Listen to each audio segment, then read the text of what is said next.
All right, what's up, guys? In this video, we're going to pick up with some multivariable calculus here, and we're going to be talking about the directional derivative. So we're asked here to find the directional derivative of the function at the point P in the direction of the given vector V. So we're given this three-dimensional function. We have three variables here, x, y, and z. The function here is xy plus yz plus xz. They give us our point P here, which is 4, 5, negative 4. And they give us this vector V. It's a three-dimensional vector. It's going to be 8i plus j minus k. Remember, unit vectors are dimensionless vectors with a magnitude of 1. So anytime you just see a unit vector by itself, it's just 1. And we need to find the directional derivative. So the directional derivative is just the dot product of the gradient and the normalized vector. So in order to compute the directional derivative, you need to be familiar with the gradient of a function, which requires you to have knowledge of how to take partial derivatives, and then just some basic vector knowledge, such as dot product, how to normalize vectors and so on. All right, so again, the directional derivative, just the gradient, it's just the dot product of the gradient and normalized vector. And the formula is directional derivative, a comma b comma c. That'll just be basically the point. And then we have our gradient of that function at that point, a, b, c. And we're going to take the dot product of that with the normalized vector. Now remember, the way that we normalize a vector is we take a vector and divide it by its magnitude. That's how you normalize a vector.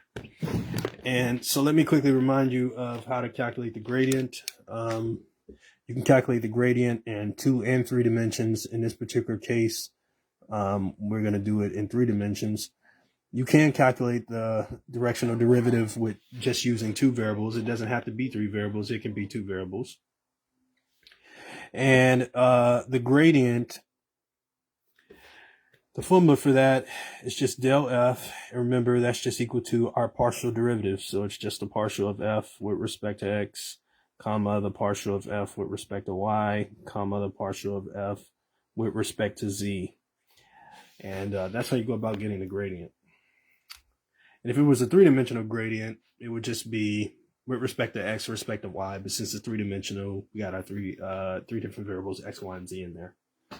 And again, the way that you normalize a vector is you take the vector itself and divide it by its magnitude. Remember, the magnitude of a vector is the square root of the sum of the components squared.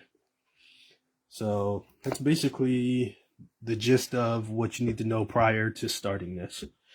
So obviously the first thing we'll do is go ahead and calculate 3-dimensional gradient at that point. So that's the first thing that needs to be done before we do anything else. So let's calculate the 3-dimensional gradient. And again, that's del f. It's equal to our partial derivatives, or the partial derivatives of this function with respect to each of the variables. So in our case, I always make a mistake and write down delta instead of del. Sometimes I'll try to I'm intending to write down del and I'll write delta. Delta is the triangle that flipped over. Sometimes I'll make a mistake. All right, so let's just go up here and take our partial derivatives and we'll take it from there. So remember, when you're taking the partial derivative, in this particular case, we'll start with respect to x. That means we're treating the other variables as constants. And basically the same thing for the other 2 variables. All right, so in this case, our gradient, so it'll be y plus z, x plus z, and then x plus y. So that's the gradient. So that's del f right there. Now we need at our point, so what we need is del f at the following. So we got 4, 5, and negative 4. And this is just x, this is y, this is z. So we just stick the information in. and we see what we get. And I guess I can do it down here by hand. So remember the partial of f with respect to x, that was y plus z. So all I have to do is stick in the y and stick in the z. So that would essentially be 5 minus 4, right? And obviously 5 minus 4 is just 1. So we know we're going to get 1. And then remember for the partial of f with respect to y, that was just x plus z. So I just go to the point here and I take my x, well, it's 4, and I'll subtract that from 4 and I'll get 0. So that'll be what it'll be for the second part. And then for the last one, again, remember the partial of f with respect to z was just x plus y. So I just have to plug in my 4 and my 5, and I get 9. So I get 9. So the gradient at that point is going to be 1, 0, 9. Now the next step is to just take our vector and divide it by its magnitude to get our normalized vector. And the first thing we need to do is to find the magnitude of that vector, which is the square root of the sum of the components squared. So this would just be 8 squared plus 1 squared plus negative 1 squared. And this is the square root of 64 plus 1 plus another 1, which is equal to the square root of 66. So that essentially, the magnitude of this vector, or the norm, some people call it the norm, is the square root of 66. Okay, so we've taken care of pretty much all of the stuff now. Now all we need to do is just normalize it. So I'll get another sheet for that. We'll do that on another sheet. Let's get another extra sheet of paper here.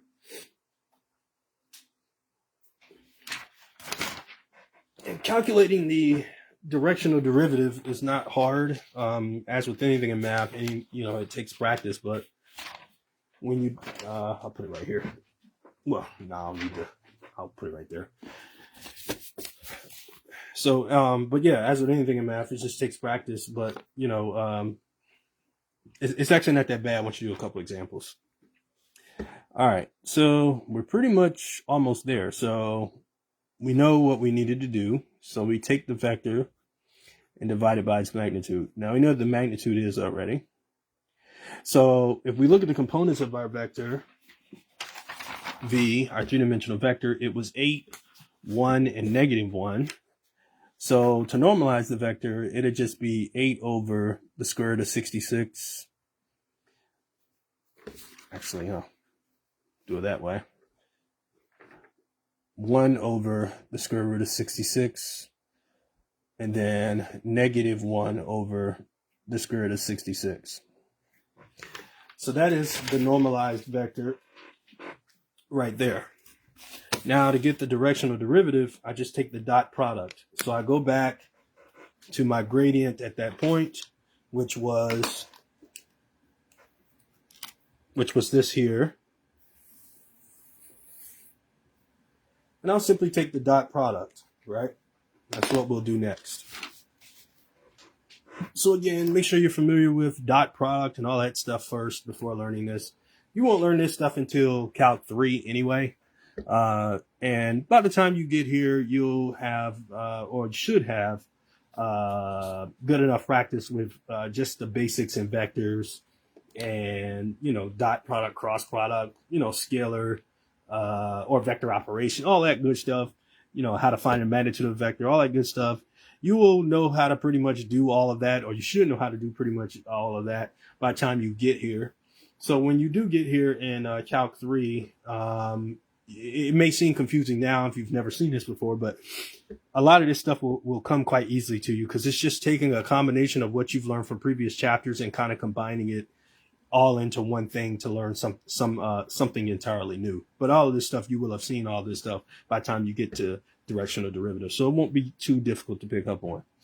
So we know we want our directional derivative.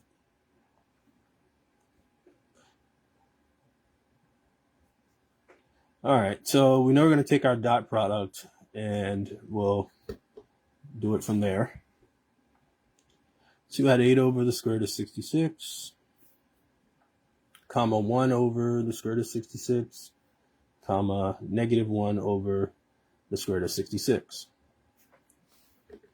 Now remember, think about it in terms of, remember the dot product. Let me just use just a general definition of the dot product.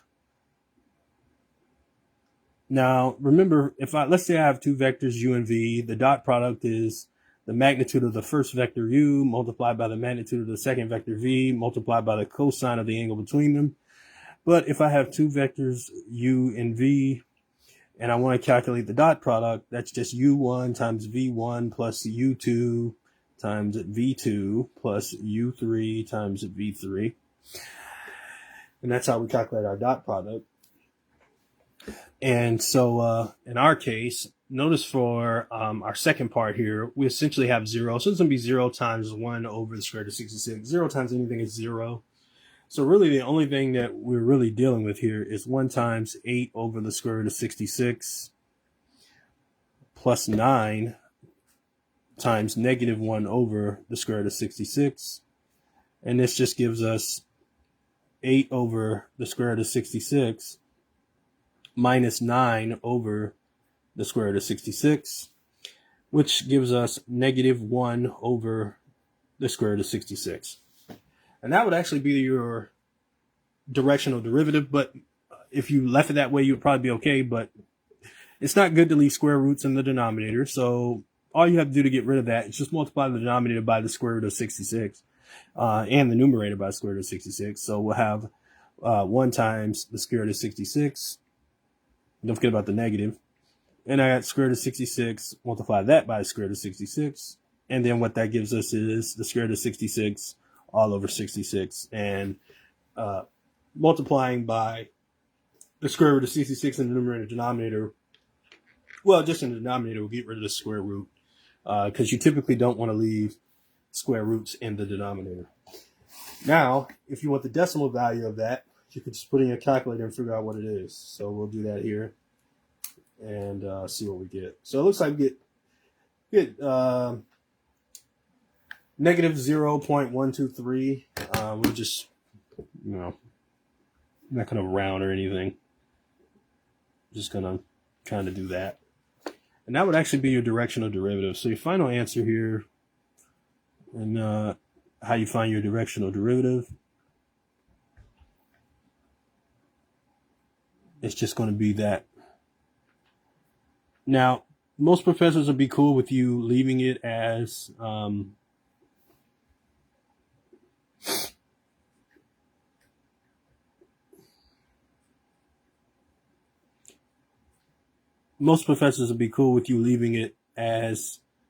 negative square root of 66 over 66, and you don't necessarily have to give them a decimal value, and most will not be upset with you for not writing out a decimal value. But I guess it's just an extra step that you can take if you want to. But most will not be upset at all if you don't write it as a decimal value. So that's how you do it. So hopefully you guys have seen most of this before. If you haven't, hopefully this is somewhat helpful. But this is basically how you do it. And I do have a couple videos on these, so you don't have to just look at one video to see how to calculate the directional derivative. So yeah, so just make sure you're cool with that gradient. Make sure you're cool with dot product. Just all of the stuff you need to know about vectors prior to learning this stuff. So that's it. That's going to be your answer, and I will see y'all next time.